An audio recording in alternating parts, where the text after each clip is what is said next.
writer Ria, and for today's video is just a wonderful blog for today kasi this book is from Ate Hershey de la Cruz. So, nagko-contain to ng dalawang series ng Daybreak series by JF Story. So, apparently, these past few days I'm so obsessed with her stories. Like, kakabasa ko lang ulit sa story nila Hendrik at saka ni Camila. So, ngayon, Ate Ann just talked to me and then sabi niya na sasagutin niya yung book but she will give the book to me. So, syempre, sino ba naman ako para tumanggi? So, ang sinagot niya is 270 contained nung dalawang book na to. And then, yung shipping is sa akin. So, ayos, I agree. So, ito na siya. Dumating na. So, dumating siya last month ng January 6. So, yeah. So, before we start, please like, share, subscribe, and click the notification bell for more upcoming videos. And don't forget to follow me on my social media. Sa Facebook. Kasi sobrang parami ang pangyayari natin sa group page natin. So, sali na kayo dun. So, let's start na. So, apparently, down na ako. So, di ko pa nababasa yung series na to. My friend just, introduced me the story. Then, di ko pa siya nababasa. Iba yan binasa ko. Kasi, kung hindi niyo pa napapanood yung isa kong vlog, yung about sa babysitting the billionaire, yun talaga yung pinakaunang story ni JF na nabasa ko sa kanya. Tapos, sumunod dun yung Montenegro series. Ayan. Isa na natin. Again, thank you kay Ate Hershey and Ate Ann for the concern sa book and for giving me this. So excited. So, yun guys. Hindi ko mabuksan ulit.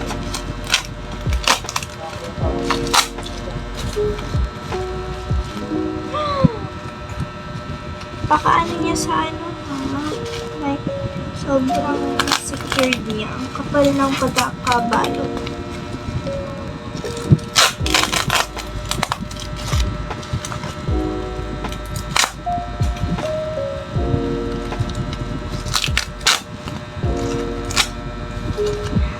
Yan, tanggalin na natin. So, kakatapos ko lang panoorin yung kay Ferit and Serhan. So, if everyone knows that, PM niyo ako. Kwentuhan tayo. Ganun. I-spoil niyo ako kung ano na nangyari. Kasi, hindi ko mahanap yung episode 30. Nasa episode 32 ako dito. Wala akong mahanap na copy. I-spoil niyo ako dun. Kwentuhan niyo naman ako. So, ayan. Pangalawang balot na to.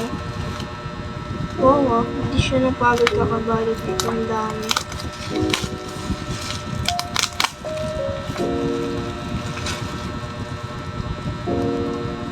Tapos, sobra yung niya dito sa scotch tape.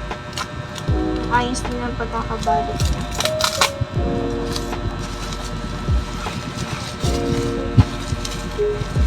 And then, may balot pa siya ulit. So, ito. Yan na, pangatlong balot niya na to. Then, visible na yung book naman niya.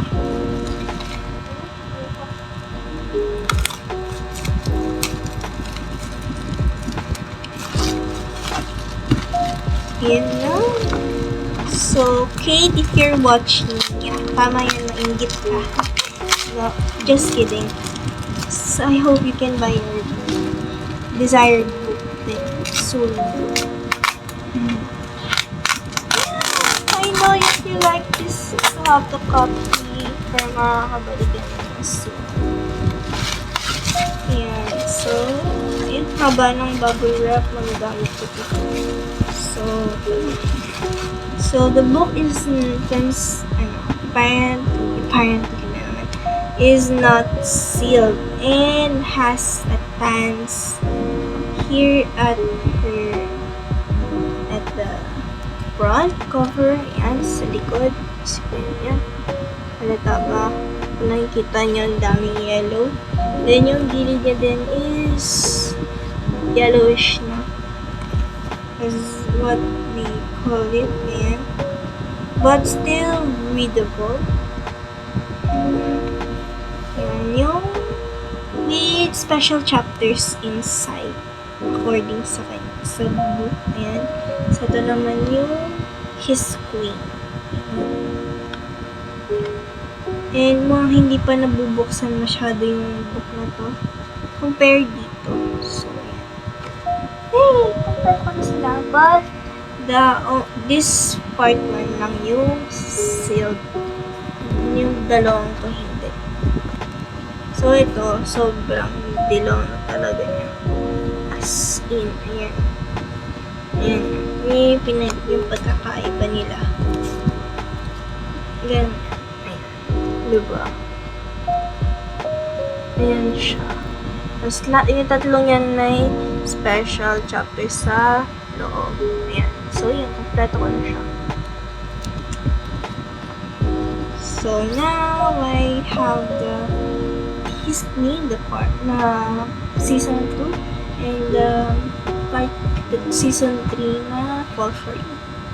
So, hindi ko pa ito nababasa. Baka siguro sa bakasyon na. Or never. Oh my god. So, as you can see, wala tayong nakuhang freebies, but it's okay. I think, habol ko talaga dito yung freebies eh. Sana yung mga susunod, mayroong freebies, I'm wishing. So, ang kapal pala nito.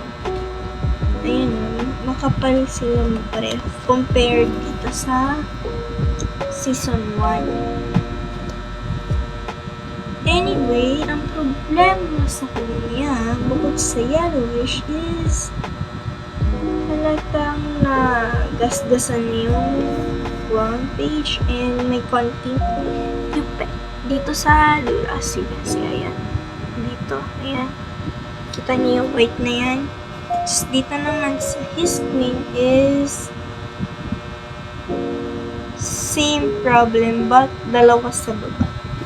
Isa dito, ayan, at isa naman dito, ayan. As you can see, ayan. Yan ang kita nyo. May yupi siya na bakbak yung harap. So, if I would rate the quality is 7 out of 10. Lang siya. Kasi, hindi ko expect na ganito yung condition ng book.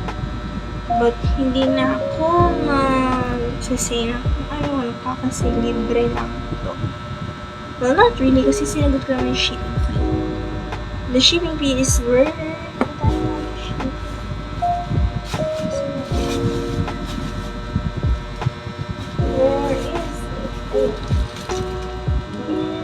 $118 pesos. Kung pagano niya sa word, ano siya, 388.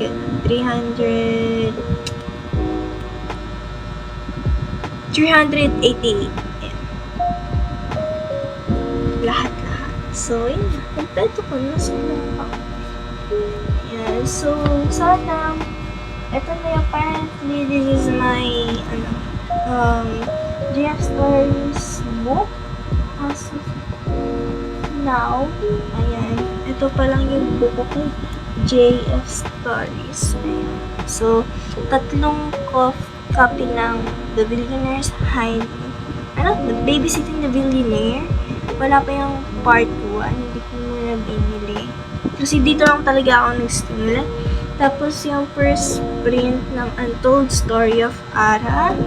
The Billionaire Obsession, sealed pa yan. Katulad naman ito, Day Series 1, 2, and 3. So, hope madagdagan soon. Pag nanalo ako sa giveaway niya, kapag ka-reprint no, Insanos and Casa Inferno. Sana. Yan lang, guys. Thank you for watching. And please don't forget to subscribe to my channel. Sana madagdagan pa sa susunod na mga taon, sa mga araw. Ayan. Ayan lang sila. So, yun lang. Bye-bye! Yun lang siya. Papaalam na kami. Bye-bye! Bye! Hi. Thank you for watching.